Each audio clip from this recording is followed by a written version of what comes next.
Action! Hello, we are Trenton, Riley, and Heath. We are from Lakeview Local Schools in Ohio. Our project is to make an assistive device for Terry Wilson, the GO.A.T. Action!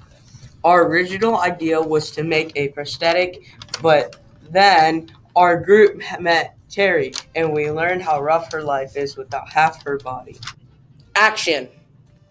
Terry had a stroke 19 and a half years ago. She is now paralyzed on the right side of her body. She struggles with household chores such as taking things out of the oven and opening jars. Action! Terry needs something to help her with her chores. It is hard for her to do the things she likes. So we decided to make her something to use for her problem. We originally were going to make a clamp to hold her hand straight, but we discovered a bigger problem. Action! Terry's biggest problem is opening jars. Opening jars for Terry is an everyday activity.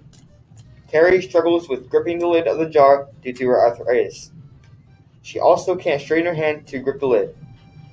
Our design is to make an assistive device so she can open jars. Action! This prototype can help Terry in multiple ways. It can help her straighten her hand and open a jar at the same time. This assistive device can help her with her everyday chore. This device works by sliding your hand into the opening on the top of the jar and slide the jar lid into the triangle slot, then give it a turn and the lid should come off. Action! If we had more time, we could add some teeth. Action! Our solution for the GO.A.T is to make her an assistive device. This device allows her to solve her big problem with opening jars. We are trying to make her life easier with our device. This project had had some up and downs on the way. We were initially making a prosthetic, but then we learned more about her. This project has taught our group so much.